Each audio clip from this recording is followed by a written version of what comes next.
2024. aasta 17. detsembri hommikul astus kindralleitnant Igor Kirillov välja kortermajast Rjazanski prospektil Moskva kaguosas, umbes 7 kilomeetri kaugusel Kremlist. Ta oli Venemaa kiirgus-, keemia- ja bioloogilise kaitsevägede juht. Üks kogu Vene sõjaväe kõrgeimaid ohvitsere, seistes riigi kõige paremini kaitstud pealinna südames. Sissepääsu lähedal oli pargitud elektritõukeratas. Kui Kirillov ja tema assistent sellest möödusid, plahvatas tõukeratas. Vene riigimeedia hindas hiljem, et seadmes oli umbes 300 grammi TNT ekvivalenti, mis oli piisav, et purustada aknad üle tänava asuvas hoones. Mõlemad mehed hukkusid koheselt. Mõne tunni jooksul kinnitas allikas Ukraina julgeolekuteenistusest SBU-st mitmele lääne väljaandele, et see oli nende töö. Nende operatsioon viidi läbi päev pärast seda, kui Ukraina prokurörid olid ametlikult esitanud Kirillovile süüdistuse keelatud keemiarelvade kasutamise eest vastutamise tõttu. Mõtle nüüd, mida see tegelikult tähendab? Aastaid väitis Venemaa oma rahvale ja kogu maailmale, et tema tuumikala on puutumatu. Sõda Ukrainas oli midagi, mis toimus kaugel, kellegi teise maal, ning Venemaa oli täielikult olukorda kontrollimas ja võitmas. Ja ometi tapeti üks nende tippkindralitest pommiga motorolleril vaid mõne minuti autosõidu kaugusel Punase väljakust. Aga kas sa nimetad seda mõrvaks või atendaadiks, oli see vaid nähtav tipp millestki, mida oli vaikselt ja kannatlikult ehitatud üle 10 aasta. Vaatame, kuidas Ukraina luureteenistused muutusid. 2014 aasta lagunenud, läbiimbunud ja poolenisti kokkuvarisenud vrakist üheks maailma kõige kardetumaks salajaseks jõuks. Ning millist rolli mängis selle ülesehitamisel CIA. Et mõista, kuidas me siia jõudsime, peame minema tagasi aastasse 2014, kui Venemaa hõivas Krimmi ja süütas sõjasütiku Donbassis. Ukraina julgeolekuteenistused polnud lihtsalt nõrgad. Need olid seestpoolt täielikult kompromiteeritud. Tegelikult rünnati SBU peakorterit Luhanskis, mis asub ise Donbassis. 2014 aasta aprillis Donbassi sõja eelõhtul ühe analüüsi kohaselt, mille autoriks on Marek Sievets, Poola sisejulgeolekuameti ohvitser ja Venemaa salateenistuste operatsioonide spetsialist, oli SBU tegelikult juba Vene salateenistuste poolt läbi imbunud. Selle päeva paljad faktid ei ole vaidlustatud. 2014 aasta 6 aprillil tormas rahvahulk piirkondliku SBU hoone poole ning kui kõik oli läbi, oli peakorter langenud ja selle relvaladu tühi. Kogu sõjaväe vintpüsside, granaatide ja lõhkeainete varu kadus, mis oli piisav, et aidata relvastada mässu, mis oli peagi haaramas Donbassi ja vallandamas sõda. Ja viis, kuidas hoone langes, on omapärane. Sees olnud ohvitseridel, sealhulgas eliitüksuse alfameestel, kästi loovutada isegi oma teenistuspüstolid. Relvalaadu oli turvatud valemiinidega. Lähedal asuv 12 000 meheline garnison ei saatnud ühtegi abiväge ning eelmisel õhtul arreteeritud kinnipeetavad vabastati rahva hulka, kus nad kohe aitasid rünnakut juhtida. Võttes neid sündmusi ükshaaval, võiks igaüht neist pidada paanikaks või ebakompetentsuseks. Kuid kokkuvõetuna väitsid Poola analüütikud, et hoone avati tegelikult seestpoolt. Tema seisukoht on, et Venemaal polnud vaja värvata üksikuid ohvitsere, kui ta sai toetuda kohalikele poliitikutele, kes neid kontrollisid. Regioonide partei patroonidele, kelle võrgustikud ulatusid politsei, administratsiooni ja julgeolekuteenistuseni. Kuid isegi see oli tegelikult juhuslik. Tõendina selle kohta, kui nõrk SBU tol ajal oli, toodi välja mehe tunnistus, kes pärast revolutsiooni selle üle võttis. Valentin Nalovitšenko. Ta ütles, et päris üle teenistuse, mis oli tühjaks tehtud, eelmine juhtkond oli põgenenud Venemaale või Krimmi, polnud ühtegi operatiivtoimikut ega relvi maha jäetud.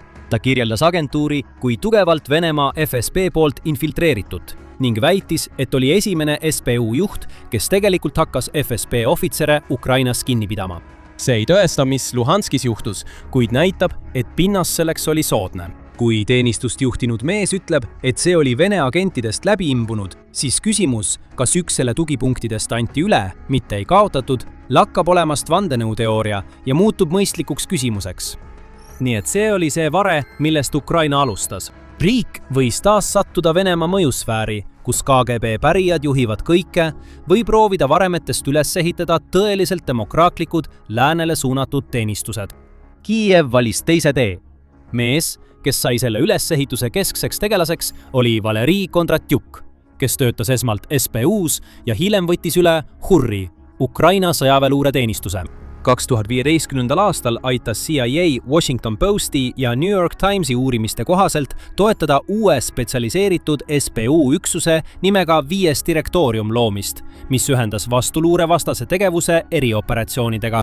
See üksus hakkas rajama agentide võrgustike okupeeritud aladel, teostama jälitustegevust ning viima läbi mõningaid Ukraina esimesi salajasi operatsioone Vene käsilasjõudude vastu. Aga miski sellest polnud iseenesestmõistetav ning ameeriklased olid väga ettevaatlikud ja seda mõjuval põhjusel. Nad teadsid, et Ukraina luure on täis Vene allikaid ning kartsid, et kõik, mida nad jagavad, jõuab mõne päeva jooksul Moskva lauale.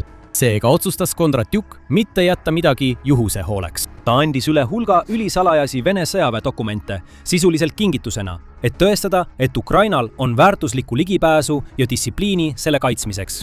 Endine CIA operatiivtöötaja Ed Bogdan, kes rääkis ajakirjanik David Kiryatšenkole Forbesi jaoks, kirjeldas ukrainlaste mõttelaadi neil aastatel kui midagi sarnast sellele, mida ameeriklased tundsid pärast 11. septembri rünnakuid.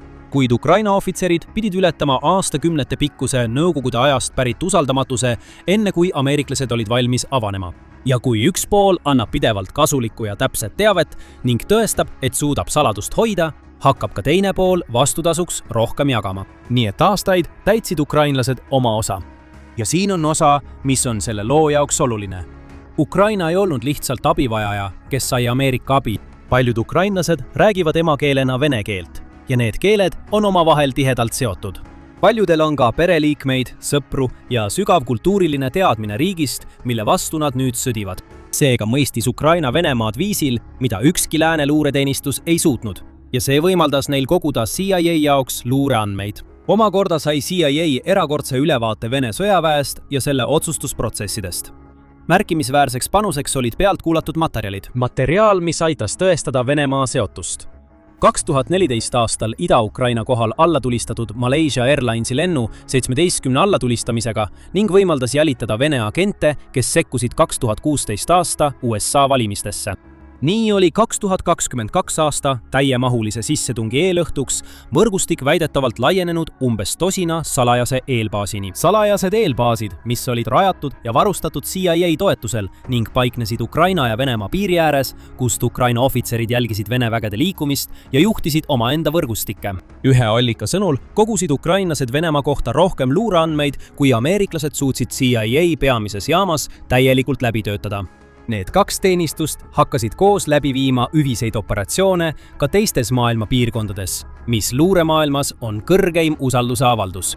Sellest perioodist kasvas välja uus põlvkond ohvitsere, kes olid täielikult irdunud Ukraina Nõukogude minevikust ja koosnesid ainult iseseisvas Ukrainas sündinud inimestest. Kõige tähtsam neist oli Kirillo Budanov. The New York Times teatas 2024 aasta veebruaris, et Budanov teenis üksuses 2245 eliitsõjaväeluureüksuses, mis tegi pärast 2015 aastat tihedat koostööd CIA-ga. Nende erialaks oli Vene sõjatehnika, sidevahendite ja muu varustuse hankimine, mida Ukraina ja Ameerika analüütikud said lahti võtta ja uurida. Budanovist sai hiljem Hurri juht ning tollal väljaõppe saanud ohvitserid on nüüd peaaegu kõigi Ukraina luure- ja julgeolekuasutuste tipus. Nendest said nende operatsioonide arhitektid, mida me teile kohe tutvustame. Üks selle süsteemi omadusi on see, et Ukrainas tegutseb kaks suurt teenistust, mis omavahel avalikult konkureerivad. On olemas HUR, sõjaväeluure peavalitsus, mis keskendub peamiselt välismaale, ja SBU, siseturvateenistus. Konkurents sise- ja välisluure ning salajaste operatsioonide vahel sunnib mõlemat teenistust paremini töötama ja tulemusi saavutama. Olenemata sellest, kas sa aktsepteerid seda käsitlust või mitte, on see niinimetatud rivaalitsemine toonud kaasa erakordse hulga operatsioone.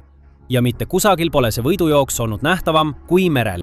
Aga enne kui me selleni jõuame, kindlasti telli The Military Show, et vaadata kõiki nende operatsioonide sõjalisi üksikasju, millest me kohe räägime, ning olla kursis kõigi uudistega Ukraina sõjast ja ülemaailmsest geopoliitikast. Kui Venemaa 2022 aastal tungis kallale, polnud Ukrainal peaaegu mingit mereväge, millest rääkida. Ukraina oli kaotanud suurema osa oma laevastikust, kui Venemaa 2014 aastal Krimmi hõivas. Ning sõja esimestel päevadel uputas ta ise oma lipulaeva fregati, et see ei satuks venelaste kätte. paberil kuulus Mustmeri Venemaale. Venemaa laevastik blokeeris Ukraina sadamad, takistades viljaeksporti, mis toitis inimesi Põhja-Aafrikast Lähis-Idani ning tulistas tiibrakette Ukraina linnade pihta. Aga 2022 aasta aprillis süttis Musta mere laevastiku lipulaev, ristleja Moskva, ja vajus põhja. Ukraina tabas seda 2 kodumaise tootmisega Neptun laevatõrjeraketiga. Kuigi on oluline rõhutada Ukraina sõjaväe edu selles olukorras, olid just USA luureteenistused need, kes andsid Moskva asukoha kohta infot ning Ukraina luureteenistused, kes sellele teabele reageerisid. Moskva sai esimeseks Vene lipulaevaks, mis lahingus kaotati alates 1905 aasta Vene-Jaapani sõjast. Ning selle kaotus sundis Venemaad oma laevad tagasi tõmbama ja ettevaatlikumalt tegutsema. See tekitas Ukrainale uue probleemi, mille lahendas hiljem meredroon. Ning just siin muutus Ukraina improvisatsioon tõeliselt revolutsiooniliseks. SBU töötas välja meredrooni nimega Sea-Baby, mis alguses ehitati kokku džettide ja mootorpaatide osadest ning vabamüügi elektroonikast. Konkurentsi vaimus töötas HUR välja Magura drooni, et jätkata operatsioone, mille sihtmärgiks olid Vene sadamad, peamiselt Krimmis. Need masinad olid väikesed, kiired, veepinnal madala profiiliga, raskesti märgatavad ja täidetud lõhkeainega, ning neid sai juhtida 100 kilomeetrite kauguselt satelliitühenduse abil. Tegelikult olid 2 rivaalitsevat Ukraina agentuuri kumbki nullist üles ehitanud omaenda robotmereväe. 2024 aasta veebruaris uputas Magura V5 droonide parv raketikorveti Krimmi lähedal. 2 nädalat hiljem uputasid nad dessantlaeva Tšessar Kunikov. Märtsis uputasid nad patrull-laeva Sergei Kotov. Laeva, mille väärtuseks Ukraina hindas umbes $65 miljonit, kuid mille hävitasid droonid, mis maksid sellest vaid murdosa. Erinevate lääne hinnangute kohaselt oli Ukraina 2024 aasta märtsiks uputanud või rivist välja löönud umbes kolmandiku Venemaa Musta mere laevastikust ja sundinud ülejäänud ümber paiknema. Novorossijskist ida pool, 100 kilomeetrite kaugusel Krimmist, liiga kaugel, et ohustada Ukraina laevandust või kaitsta poolsaart, mida nad pidid kaitsma. Sama kampaania koos korduvate SBU operatsioonidega lõi rängalt ka Kertši silda, seda sümboolset ja logistilist ühendust Venemaa ning okupeeritud Krimmi vahel, mille avamiseks sõitis Vladimir Putin 2018. aastal isiklikult veoautoga üle silla. Siis hakkasid droonid tegema asju, mida keegi polnud varem teinud. 2024 aasta viimasel päeval tulistas Magura droon muudetud soojusjälgimissüsteemiga raketi ja lasi Krimmi ranniku lähedal alla 2 Vene Mi-8 helikopterit. See oli esimene kord ajaloos, kui meredroon hävitas sõjalise lennuki. Järgmisel kevadel tulistas Ukraina ametnike sõnul täiustatud Magura VV7, mis kandis Ameerikas toodetud Sidewinder-rakette Musta mere kohal alla 2 Vene Su-30 hävitajat. Aga see on vaid osa sellest, kuidas Ukraina luureteenistused otseselt sõjategevust toetasid. Et näha suuremat pilti, peame naasma maismaale ja kampaania juurde, millest Kirillovi surm osa oli. See surm oli väike rida pikas arvestuses ning mõningaid varasemaid rünnakuid ei tunnistatud kunagi ametlikult. 2022 aasta augustis tappis Moskva lähedal toimunud autopommiplahvatus Darja Dugina, silmapaistva Vene natsionalistliku ideoloogi tütre. Ameerika luureametnikud hindasid hiljem, et selle taga olid teatud ringkonnad Ukraina valitsuses, kuid Ukraina ise eitas seda. 2023 aasta kevadel tappis Peterburi kohvikus kujukese sisse peidetud pomm tuntud Vene sõjablogija Vladlen Tatarski. Venemaa süüdistas alguses Ukrainat ja leidis Vene poliitilise aktivisti, kes tegelikult kujukese kohale toimetas. Nagu aasta hiljem selgus Ukraina enda raportitest, oli kogu operatsioon täielikult Ukraina salateenistuste poolt korraldatud ning Vene aktivisti kasutati kõige kergemini ohverdatava lülina, mis veelgi vähendas Vene teenistuste mõju ja mainet. See sündmus näitas ka, kui halastamatuks olid operatsioonid muutunud, kasutades venelasi operatsioonides Vene valitsuse vastu, mille käigus oli 42 kannatanut, eesmärgiga kõrvaldada silmapaistvaid sõjalisi strateege, analüütikuid ja kõiki, kes olid Putinile lähedal. Ja sõja jätkudes see tempo kiirenes ning sihtmärgid liikusid järjest kõrgemale, käsuliinis. 2025 aasta aprillis tappis autopomm Balašiškas, vahetult Moskva idaservas kindralleitnant Jaroslav Moskaliku, kes oli Vene kindralstaabi peamise operatiivvalitsuse asetäitja ja kes kunagi osales Normandia formaadi relvarahu kõnelustel. mõni päev hiljem ütles Ukraina president Volodõmõr Zelenski, et ta sai aruande Ukraina välisluurejuhilt Venemaa kõrgete tegelaste likvideerimise kohta, lisades, et õiglus saabub paratamatult, kuigi ta ei nimetanud moskalikut otseselt. 2025 aasta detsembris tappis Moskvas järjekordne autopomm kindralleitnant Fainil Savarovi ja 2026 aasta juunis tapeti samas Balašiška linnaosas suurtükiväe komandör nimega Tamir Davõdov, vähem kui kilomeetri kaugusel kohast, kus moskalik suri. Võite küsida, mida see kõik sõjaliselt tegelikult saavutab? Ühe kindrali tapmine ei võida sõda ja see on õiglane hinnang. Ukraina on väitnud, et selle väärtus on osaliselt psühholoogiline, nii ukrainlaste jaoks, kes näevad sõjakurjategijate vastutusele võtmist, kui ka lääne publiku jaoks, kes mõistab, et Ukraina ulatus on suurem, kui keegi arvas. Kuid siin on ka külmem loogika.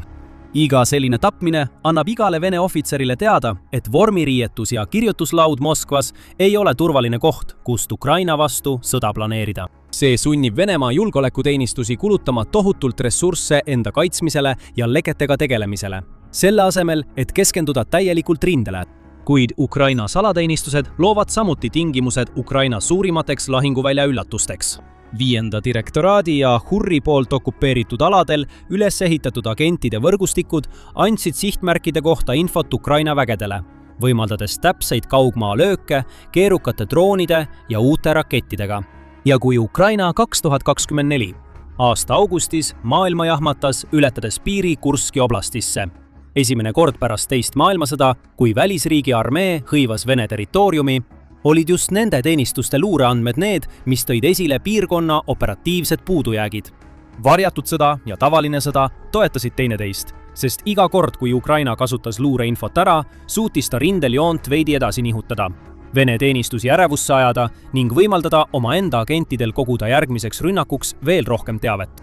Kõik see kulmineerus 2025 aasta juuni alguses nüüdseks kuulsas operatsioonis Ämbliku võrk.